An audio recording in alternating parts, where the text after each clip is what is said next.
when I auditioned for 227. I didn't even plan to get it. I just did it because my agent said, go do this audition. At first glance, 227 might have looked like another sitcom. However, what if you were told that this 80s sitcom started as a stage play set in 90s Chicago? It wasn't just the neighbors gossiping on stone stairs. It was a show that broke rules, made history, and left behind some of the strangest behind-the-scenes stories in TV history. Is something wrong? Is something wrong? So the question is, how much do you know about 227? Over the next few minutes, we're counting down 20 weird and unbelievable facts that even die-hard fans might have missed about the show. If you think the first few are wild, wait until you hear the final ones. Number 20. The show began as a 1978 stage play. 227 ran on NBC from September 14, 1985, until May 6, 1990. It was created by C.J. Banks and Bill Boulware and starred Marla Gibbs as Mary Jenkins, a sharp-tongued housewife who always had something to say.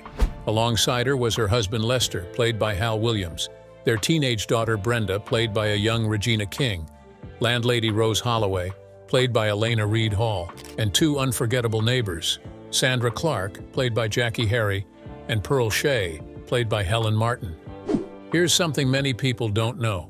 The series didn't start on television. It was adapted from a stage play called 227, written back in 1978 by Christine Houston.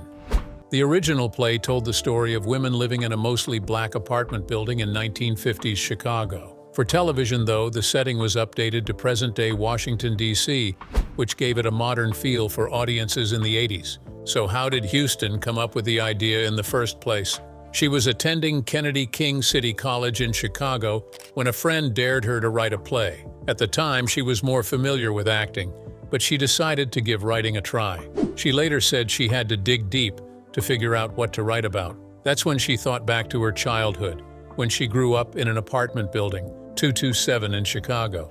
Following this, she based much of her writing on those memories, especially the women she remembered, including the mother of one of her childhood friends. The play became an instant success among her peers. It was so popular that the theater department at the college asked her to expand it and have students perform it. That small project grew into something much bigger than she ever imagined. Houston admitted she never thought of herself as a comedy writer. In fact, when she started writing the play, she did not intend to write something funny. She once said she believed that everything in life has its funny moments, and maybe it was this perspective that shaped 227 into what it became on TV. The show featured a fun, lively cast and an opening sequence that conveyed the same sense of warmth as when watching other shows like Full House. The difference, however, was that 227 gave us that feeling with an all-black cast at a time when television didn't often showcase black families in such a relatable way. Number 19. The apartment at 227, Lexington Place, was real. The name 227 came directly from the apartment building where the story took place, 227 Lexington Place in Northeast Washington, D.C. This wasn't just a random number thrown into the title. It was the heart of the entire show. The building itself was home to middle-class black families, which made it stand out at the time because most sitcoms weren't showing this kind of everyday community life. The front steps of the apartment became one of the most familiar spots on the show. The cast would often gather there, sitting on those big stone stairs, while their conversations would slowly grow into the week's main storyline. Number 18. Marla Gibbs sang the theme song. The theme song for the sitcom 227 was called There's No Place Like Home, and it was sung by Marla Gibbs, the star of this 1980s sitcom. The song was written by Ray Colcord, who was well known for his work in television music. However, did you know that Marla Gibbs' connection to music went far beyond just singing the theme song? For nearly 2 decades, from 1981 to 1999, she owned a popular jazz club in South Central Los Angeles called Marla's Memory Lane Jazz and Supper Club. She even released a few albums as a singer, showing that she had talents beyond acting. In 1990, Gibbs took her love for the arts further by relocating Crossroads Arts Academy and Theater to the old Limert Theater in Los Angeles. The idea was to create a space where young artists could train and perform, and there were even plans to build a second stage. Unfortunately, the project ran into financial problems, and by June 1997 it ended in debt. Still, her passion for music and theater demonstrated that Marla Gibbs was more than just the star of 227. She worked to create opportunities for others and preserve Black culture through music and performance. Number 17. How the Jeffersons ended and made room for 227. When The Jeffersons was still airing on CBS, Marla Gibbs already had a new project in the works. The plan was for her new sitcom 227 to begin in 1986 after The Jeffersons finished its run. However, something unexpected happened. CBS suddenly canceled The Jeffersons in 1985, and that decision changed everything. Instead of waiting, Gibbs was free to start earlier, and 227 went into production right away in the fall of 1985. Before we get into how this rather unexpected change happened, let's step back for a moment. The Jeffersons was no ordinary sitcom. Norman Lear created it and first aired on CBS on January 18, 1975. The show lasted for 11 seasons and gave viewers 253 episodes across 10 years. It starred Isabel Sanford as Louise Jefferson and Sherman Hemsley as George Jefferson. The story followed a wealthy African-American couple living in a Manhattan high-rise apartment. This wasn't a small win at the time because very few shows had portrayed African-American families with that kind of success and financial independence. Here's something interesting too. The Jeffersons was a spin-off of All in the Family. In that earlier show, the Jeffersons were neighbors to the Bunkers before they got their own spotlight. Now this is where we return to why the Jeffersons had a rather sad ending. Instead of ending with a proper farewell, The Jeffersons was canceled without warning. The final episode aired on July 2, 1985, but no one knew it was going to be the end because even the cast was blindsided. Sherman Hemsley, who played George Jefferson, didn't even get a call. He found out by reading it in the newspaper. Isabel Sanford, who played Louise Jefferson, only heard through her cousin, who saw it mentioned in a tabloid. She later said the way the show ended felt disrespectful, especially after the cast had given so much to it for a decade. It wasn't just them. Franklin Cover, who played Tom Willis, also didn't get any official word. He happened to be watching Entertainment Tonight when he learned the show had been dropped. Why did this happen? According to a Los Angeles Times article published on May 8, 1985, CBS announced at its big upfront event, where networks reveal their schedules to advertisers. That announcement happened almost 2 months before the final episode even aired, leaving fans and actors without closure. So what happened when this show ended so abruptly? For Marla Gibbs, who had played Florence Johnston, the Jeffersons' witty housekeeper, it meant opportunity. The cancellation cleared her schedule, allowing her to move directly into 227. Instead of debuting in 1986 as originally planned, 227 premiered a full year earlier. Number 16. Regina King got her start on 227. Before Regina King became the award-winning actress and director we know today, she was just a 14-year-old girl going to her very first professional audition. That audition landed her the role of Brenda Jenkins on 227, the teenage daughter of Mary, played by Marla Gibbs, and Lester, played by Hal Williams. Marla Gibbs herself made sure Regina got the part. Gibbs once said, "I fought for Regina. She had light brown hair and light eyes, and she really looked like Hal." There's no doubt that on-screen Brenda was another character in the Jenkins household. Off-screen, though, this role was the launchpad for Regina's career. While 227 made Jackie Harry into a household name, it also introduced audiences to Regina King, who went on to become one of the most respected names in Hollywood. After 227, Regina quickly transitioned into films. She appeared in the 1991 Boys in the Hood, the 1995 Friday, the 1996 Jerry Maguire, and the 2004 movie Ray. On television, she starred as a detective in Southland, a role she said was particularly tough to leave because it had been such a rewarding experience. She also appeared in The Leftovers and American Crime, and later stepped behind the camera to direct episodes of Shonda Rhimes' The Catch and Oprah Winfrey's Greenleaf. However, Regina's story isn't just about acting.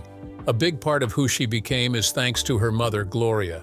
When NBC wanted Regina to attend a private school in Hollywood while filming 227, her mother refused. Gloria insisted that Regina would stay in public school no matter what.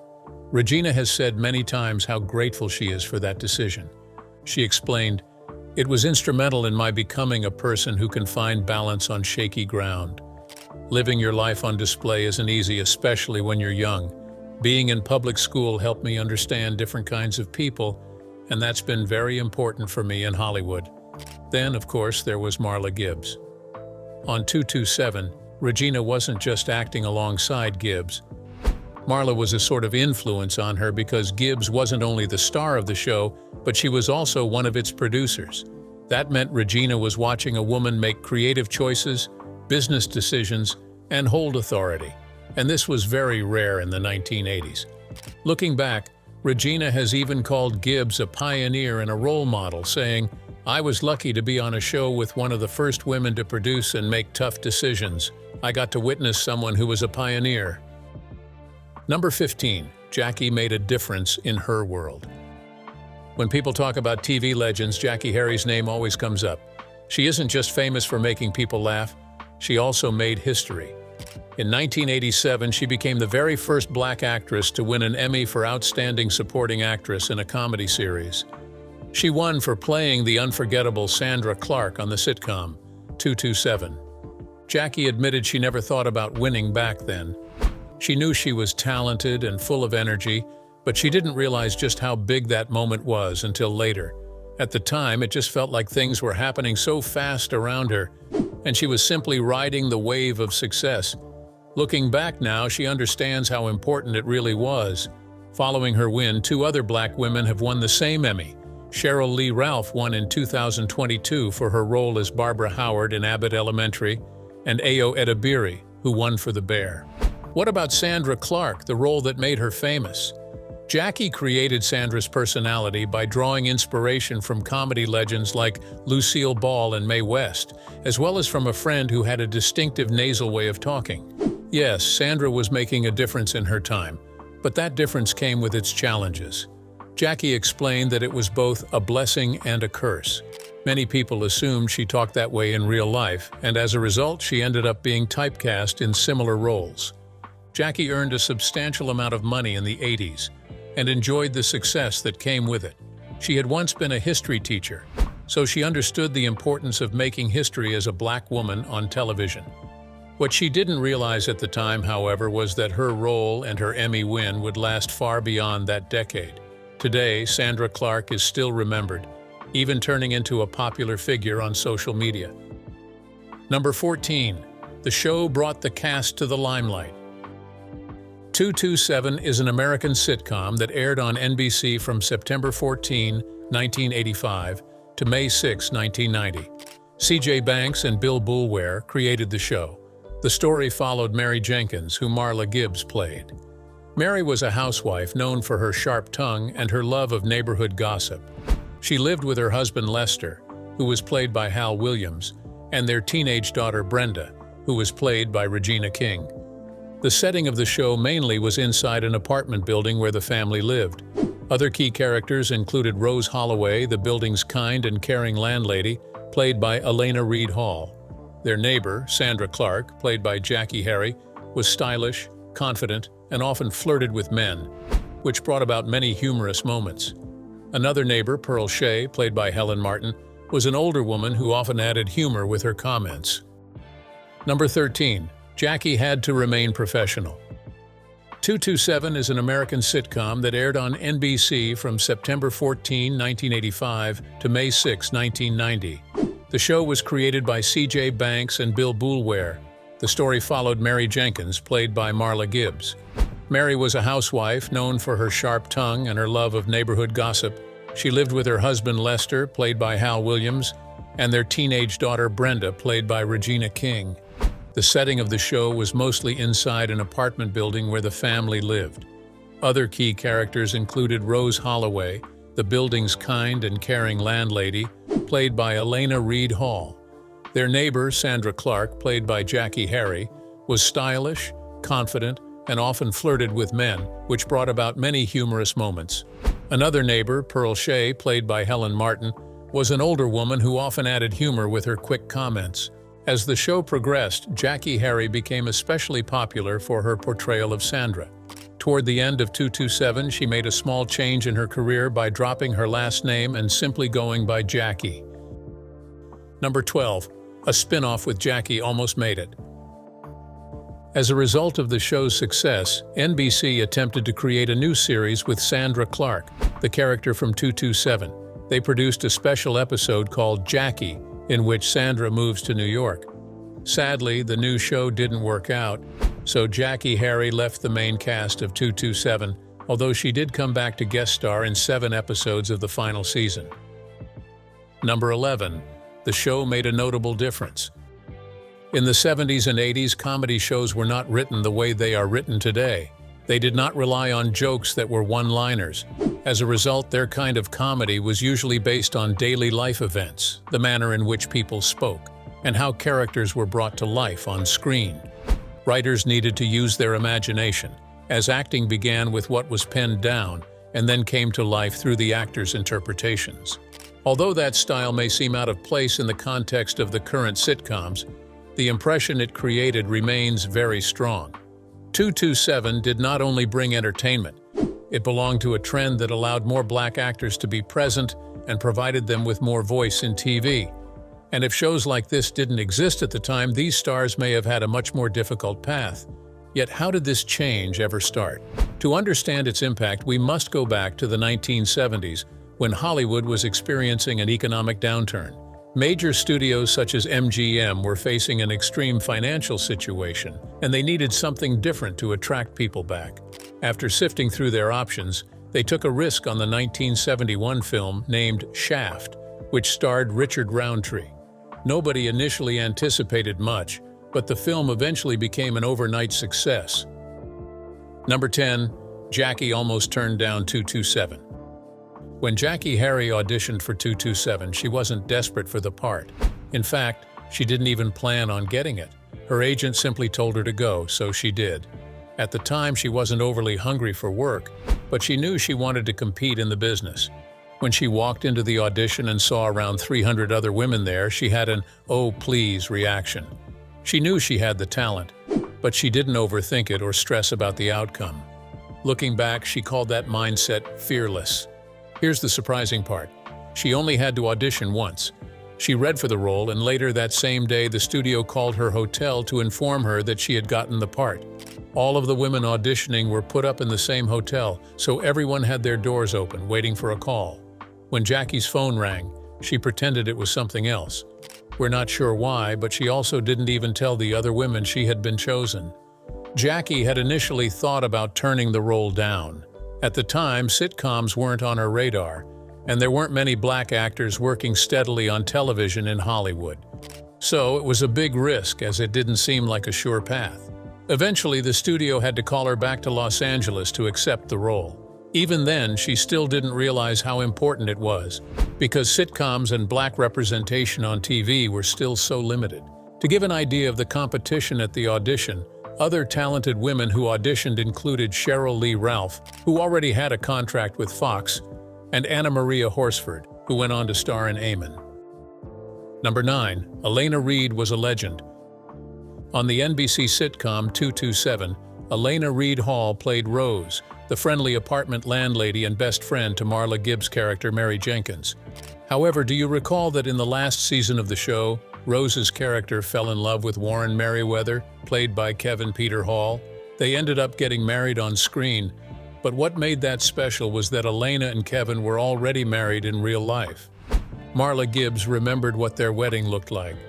She said it was beautiful because singer Luther Vandross, who was a friend of Elena's, performed at the TV wedding. They even brought in the same minister who had married Elena and Kevin in real life. If you didn't know, Gibbs had attended their wedding and first met Elena when she came to audition for 227. She explained that Elena fit the role perfectly, and the writers even created some episodes around her. Gibbs also shared that Elena was a talented singer. While they worked on the show, the two of them performed a nightclub act together at Gibbs's club, Marla's Memory Lane. Yet working on the set of 227 was taxing for a while. For a time, she traveled between New York City, where Sesame Street is taped, and Los Angeles, where 227 was taped. After she left Sesame Street in 1988, things were now balanced. Before television, she had already built a name for herself on stage. She performed in Broadway and off-Broadway productions, including Hair, Chicago, and Eubie. After 227, she continued working steadily and appeared in several commercials. Gibbs even nicknamed her the Commercial Queen because of how often she popped up in ads. Gibbs described Elena not only as a gifted actress and singer, but also as a wonderful friend. "She will be sorely missed," Gibbs said, adding that Elena had truly fought the good fight. Elena Reed Hall, born Bernice Reed in Springfield, Ohio, died of breast cancer at St. John's Health Center in Santa Monica, California on December 17. Number 8. 227's ratings declined over the years. When 227 first came on NBC in 1987, the audience found it extremely intriguing. For its first 2 years, it was one of the most popular shows featuring a mostly African-American cast, ranking behind The Cosby Show and A Different World. This was a significant achievement at the time, as very few shows like it were ranking that high on television.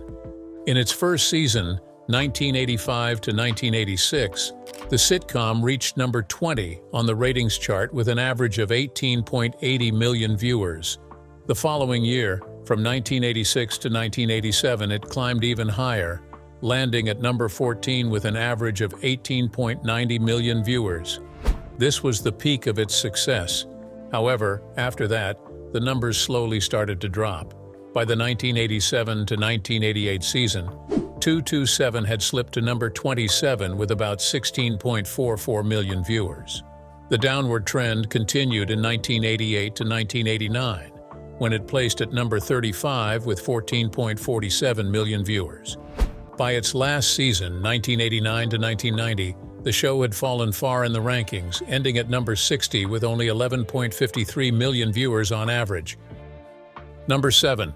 The movie almost had another plot. During the second season of 227, the writers thought about adding a different storyline. The idea was that Mary, played by Marla Gibbs, would become pregnant, but later lose the baby in a stillbirth. Marla later explained that this idea was dropped because it felt too dark for a sitcom.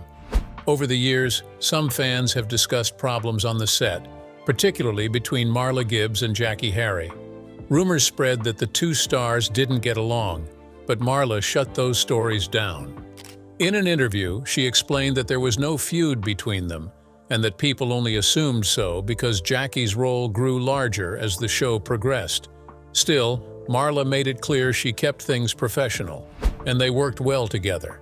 To make things even more special for fans, 227 brought back some familiar faces from the Jeffersons. Sherman Hemsley, Roxy Roker, and Franklin Cover all made guest appearances. Number 6. Countess Vaughn joins the cast. Countess Vaughn was born to Sandra and Leo Vaughn, both of whom worked as teachers in their local schools. Her break came when she entered the 1988 Star Search, a popular television talent show. At just 9 years old, she amazed the judges and the audience with her powerful singing. That same year, she became the Star Search Junior Vocalist Champion. Winning that title was not just an award, it was the start of her career in the entertainment industry. Soon after her win, television executives began to notice her. NBC executives in particular were impressed with her performances on Star Search, which led them to cast her in the sitcom 227. At the beginning of the show's 4th season, she joined the cast as Alexandra DeWitt, a child genius who was already attending college even though she was still very young.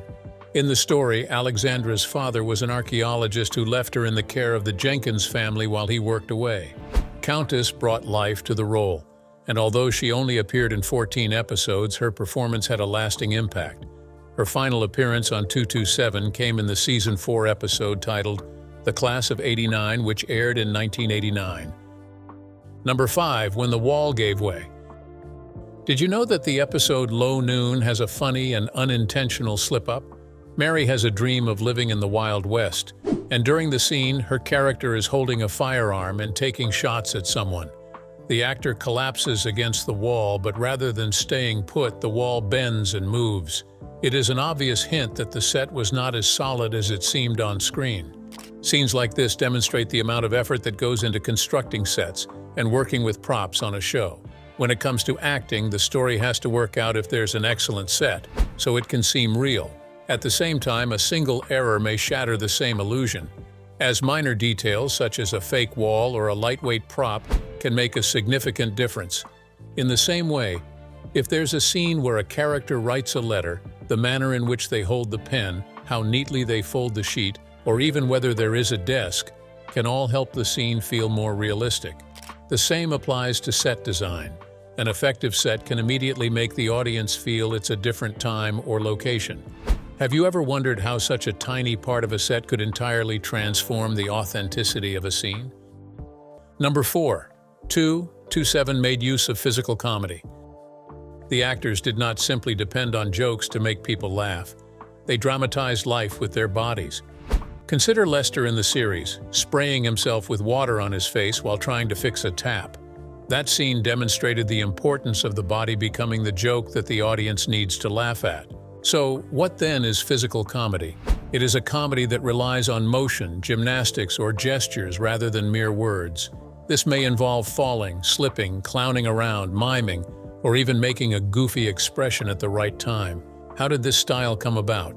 The roots of physical comedy can be traced back to commedia dell'arte, a type of theater that originated in Italy centuries ago. It spread there and soon found its way to stage plays, movies, cartoons, and sitcoms. For example, John Ritter was famous in the sitcom Three's Company because of his pratfalls. He could fall on a couch or a rug and still make it look both so natural and funny. And if you ever watched Tom and Jerry or Wile E. Coyote and the Roadrunner, you may have seen a doctored form of physical comedy, where cartoon characters compromise the laws of physics to provide comic effect. So how do you use your body to make an audience laugh when you're nervous? Most actors practice until the routine is natural and almost second nature. They also focus on becoming their character to the fullest, as it helps them push away fear by embodying the role. Above all, they learn to relate to the audience and time their performance according to the people's reaction. Number 3. The show's pilot episode was confusing.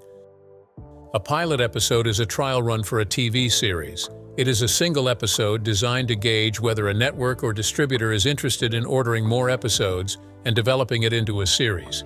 Think of it as a sample that allows you to decide whether the idea is effective and whether people will want to watch more. In cases where the pilot is successful, it may become the first episode of the show, or it may also air later in the season. However, not every pilot comes to the air. On the other hand, some other shows are usually made into full series without having a pilot, but the first episode is commonly referred to as pilot anyway. For 227, however, it was different. The pilot wasn't shown first. It was instead broadcast as the 6th episode. This was necessary to allow the previous episodes to introduce the characters and their lives more effectively. The issue, however, was that the pilot had a story that led up to the next episode, which was episode 7. In a predetermined sequence, therefore, when the show was broadcast, it felt somewhat confusing to the audience since the storyline developed in the pilot episode extended into the following episode. So, if you've ever wondered why certain episodes are just slightly out of order with older shows, this is one of those cases. There's no doubt that the creators also wanted to take the viewers into the character's life. However, this meant the story would not flow well because the episodes were being viewed in the order they were filmed.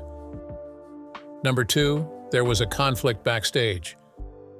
At the time the sitcom 227 was first debuted, it appeared to be a first-rate family show headed by Marla Gibbs. However, backstage, the cast were not always in agreement. The chief creative conflict involved Marla Gibbs and Michael G. Moy, who was then known as C.J. Banks. Consequently, Moy did not stay long in the show, as he had very different visions about what 227 could be alongside Gibbs, and as a result, they could not get on. Gibbs wanted the show to bring out real-life issues as she had done with the Jeffersons. She thought that the show would combine comedy with life lessons. Meanwhile, Moy believed that the primary role of a sitcom was to entertain people and enable them to forget their troubles. According to him, when individuals sit and watch a sitcom, they do not expect to learn anything but to have fun and forget about what was bothering them. After leaving 227, Moy teamed up with writer Ron Levitt in 1986 to create another sitcom that followed his comedic vision. That show was Married with Children, which ran for 11 years on Fox. Number 1. The show had several guest stars. 227 had several special guest stars, which included Run DMC, Vanessa Bell Armstrong, Brian Stokes Mitchell, Jane Kennedy, Flip Wilson, and Ron Glass. There was also Nipsey Russell, Bobby Brown, Pee Wee Herman, Phyllis Diller, Joan Rivers, Charlotte Rae, Kim Fields, and Ted Lang. Added to that was Tim Reed, Robert Hooks, Denise Nicholas, John Houseman, Reginald Vell Johnson, Jo Marie Peyton France, Kelsey Grammer, Nell Carter, Richard Mall, Rita Wilson, and a young Fran Drescher. If you watched to this point, you're a fan, and we're quite sure you've been amazed. What fact was your favorite? Share your thoughts in the comments. Remember to hit the like button and subscribe. Before you go, click on the video displayed on your screen.